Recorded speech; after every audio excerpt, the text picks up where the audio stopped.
tunakuja kwa kitu kimoja, taifa moja hilo ambalo linamsadiki yeye huyo Bwana na Mungu wetu,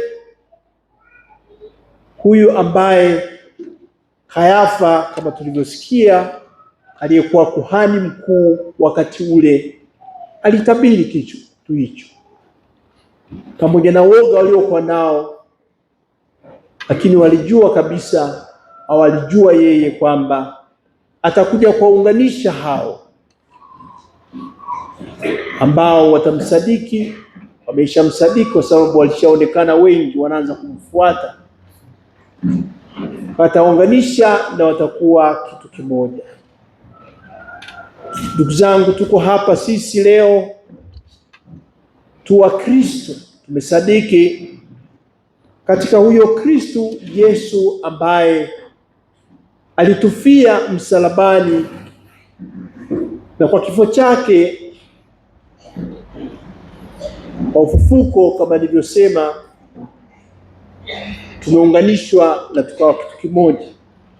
Kweli tunapokutana, tunapokuja hapa pamoja kusali, au tunaposali katika jumuiya zetu, si kwa sababu ya mtu yeyote yule mwingine, bali ni kwa sababu ya huyo Yesu Kristo tunayemwamini, tuliofundishwa na hao misionari, baadaye leo tunafundishwa na hao wachungaji, na tunamfuata. Tumeacha mengine yote yale ambayo alikuwa anatufanya tuwe mbali na huyo Mungu wetu ambaye alimtuma mwanae aje kutuunganisha, aje kutufanya sisi tuwe taifa moja, kama alivyotaka lile taifa lake liwe na libaki hivyo. Na hilo tumelisikia katika somo la kwanza kutoka katika kitabu cha nabii Ezekieli. Huyo Mungu alishahidi na anapenda iwe hivyo, kwamba kusiwepo na huo utengano, bali liwepo taifa hilo moja. Na nabii Ezekieli anaenda kulisema hilo kwa hao ambao walikuwa bahati mbaya wametoka Yerusalemu katika nchi hiyo ya ahadi, wamekwenda sasa, wamepelekwa utumwani Babeli. Ni kwa sababu ya mambo ambayo walikuwa wanayatenda, ambayo Mungu hakuyafurahia. Wanaenda kule kwa sababu atakuja kupata fundisho vile vile. Mungu anatuadhibu, lakini katika kutuadhibu anataka kitu kingine kitokee. Hawa waimarike, na baada ya kuimarika atawarudisha katika hiyo nchi ambayo alishaiweka, alishawaahidi wataifa. Somo la kwanza hilo linatufundisha hayo.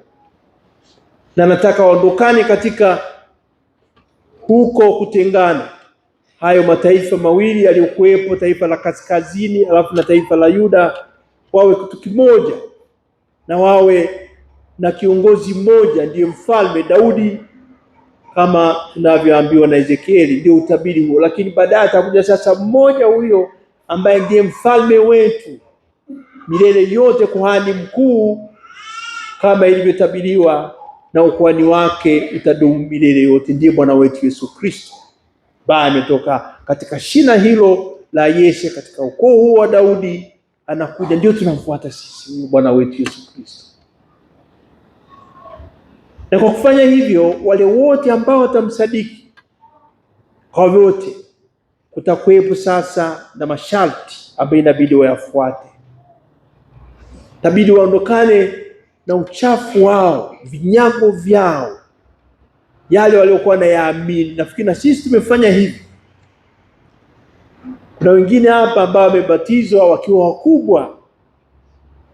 Achana na wale watoto wanaobatizwa wakiwa wadogo. Hata makatekista wetu hapa inawezekana kuna wengine wamebatizwa baada ya kuwa wametoka kwa kucheza na vinyago na kupiga yale majitu. Mimi sijui mnayahitaji hapa, lakini inawezekana makatekista wao humu walikuwa na vitandika vizuri sana hivyo, natambikia wanafanya nini.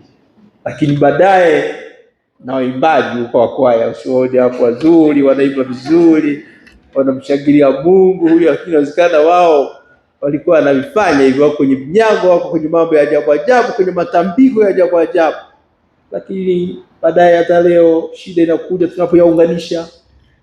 Lakini Mungu anataka iwe hivyo, tutakao msadiki au wale wanaomsadiki taifa lake hilo moja ambalo amelitengeneza, akawatoa katika kuabudu miungu ya wapi, sijui ya Mungu wa kaskazini, Mungu wa kusini, sijui mwabudu huyo Mungu mmoja.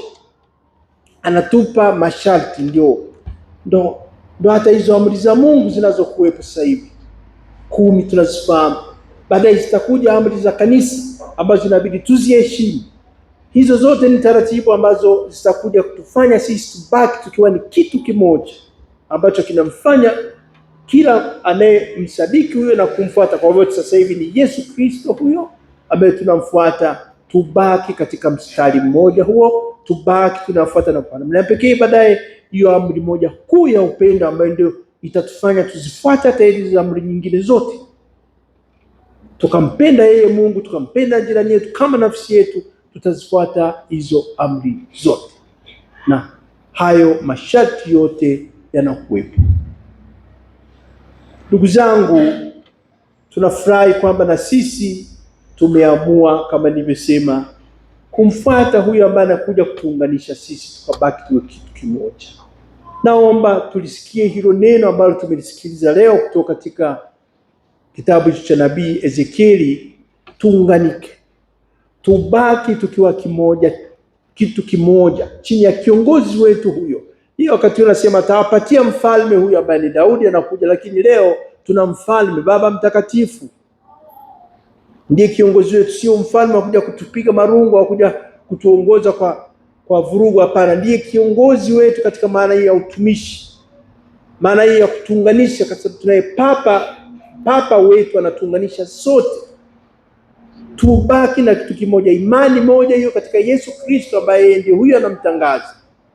Baadaye kuna hawa ambao wanakuja kufanya kazi kwa niaba ya Baba Mtakatifu huyo katika majimbo yetu yote. Hayo ni mengi sana, siwezi nikataja, ulimwenguni kote, ambaye naamini katika uongozi na katika utawala huu ambao Baba Mtakatifu amekabidhiwa. Sasa hivi tunayo Leo wa 14.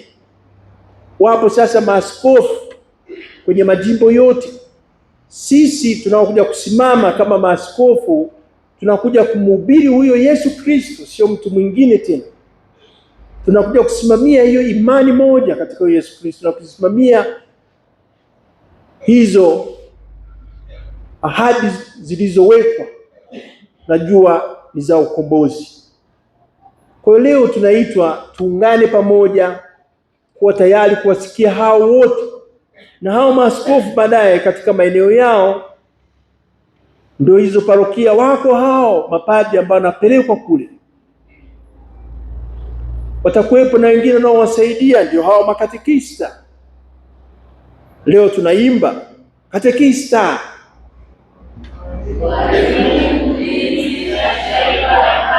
imani hiyo katika Kristo, sio katika mtu mwingine.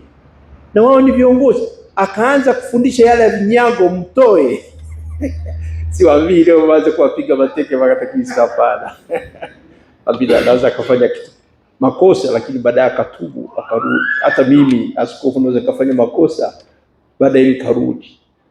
Kumbe hata hawa baadaye wakina baba mama nyumbani, kwa sababu anayefundisha imani sio hawa tu, inateremka mpaka kwenye familia zetu. Hawa wazazi ambao wanatufundisha sisi vijana, wale watoto wadogo wanatusukuma. Leo nilikuwa na vijana pale watumikiaji, na wauliza mko wapi, ndio wananiambia huko kidato cha pili, huyo yuko kidato cha 4 au cha 3. Nikasema na wazazi wenu ndio wamewafanya hivi? Nimesema ndio. Unaona, ni walimu hawa wanaokuja kukuza hiyo imani, wazazi wetu katika familia zetu. Hawa ndio wanatuunganisha sisi, wanatufanya tumfahamu Kristo, alafu baadaye tukisha mfahamu Kristo tunaanza kupendana sisi kwa sisi, kwa sababu wote ni hao watoto wa baba mmoja huyo. Kwa hiyo mpaka kwenye familia wanakuja kulinda hiyo imani, kulinda ule umoja wetu sisi ambao tunamsadiki huyo ambaye ametaka liwepo taifa moja. Likatabiriwa na huyo hao ambao wanakuja kumuua baadaye. Sasa ndugu zangu, pamoja na kwamba Mungu anataka tuwe taifa moja, anataka tumsadiki na anataka tumfuate kwa masharti ambayo ameyaweka yeye, hizo amri zake na kanuni na taratibu. Bahati mbaya inatokea bado ule mpasuko ambao ulikuwepo tangu zamani, hata katika taifa lake hilo unaendelea kuwepo. Tumeusikia huo mpasuko vizuri katika sehemu hiyo ya Injili. Hawa ambao walikuwa wanamsikia Bwana wetu Yesu Kristo, baadaye wakayaona aliyotenda baada ya kuambiwa na miujiza yote aliyoifanya. Sasa hivi tunasikia ule wa mwisho, hajaingia kwenye mateso, lakini anakaribia kwenye mateso, wa kumfufua huyo rafiki yake Lazaro. Amemfufua huyo kwa nguvu zake za kimungu, lakini bado na hilo limewatenganisha hao ambao walikuwa ni taifa, unaweza kusema teule, pamoja na hao wengine sasa wakuu wa makuhani ambao walikuwa wanafuata dini zao hizo za Kiyahudi, pamoja na waandishi Wafarisayo. Hao wanaenda sehemu yao na upande wao, wanabaki wengine lakini wanaoamini katika hayo yote ambayo ameyafanya Bwana wetu Yesu Kristo. Ndugu zangu, hata kati yetu bahati mbaya bado tunakuwa na hizo tofauti. Hawa wanaamini vizuri kabisa katika yote haya yanafundishwa na kanisa, mama kanisa, lakini kuna wengine ambao wanakuwa na wasiwasi, wengine wanajitenga kabisa, wanawakataa hata hao viongozi wao wanawafundisha hayo ya kuja kuwakomboa. Leo ndugu zangu, tunaitwa tusije kuwa nasi kama hao ambao wengine wamebaki hivyo mpaka leo hawajamkubali Kristo awaongoze kama ndiye kiongozi mkuu. Sisi tumemkubali, ndio tunakuja mpaka hapa kanisani, ndio baada ya kubatizwa sasa tunaalikwa twende yale ambayo tunaamini, tunayasadiki, tuyaweke katika maisha yetu ya kila siku, tuyatende hayo yaliyo mema. Kama ni kutafuta haki, tuitende hiyo iliyo haki kama kanisa linavyotufundisha. Kesho tutamshangilia huyo Kristo Masia tukiimba Hosana mwana wa Daudi. Na waalikeni tena hiyo imani yetu tunayoonyesha kwa huyo Kristo ambaye ametukomboa akatutoa katika maisha hayo ya hivyo ambavyo vimetuchafua vikatutenganisha na Mungu. Tuombe kwamba tuendelee kukiri imani katika yeye peke yake, na yeye ndiye awe kiongozi wetu. Yeye ndiye aendelee kutuonesha njia kwa vyote, kama nilivyosema, tukiwafuata hawa ambao ndio wanamwakilisha hapa ulimwenguni, tangu kwa Baba Mtakatifu teremka chini mpaka kwa wazazi wetu ambao wanasadiki katika hayo ambao kanisa linayafundisha. Moja hilo takatifu, Katoliki na mitume. Kinyume cha hapa hapana, msiwasikilize.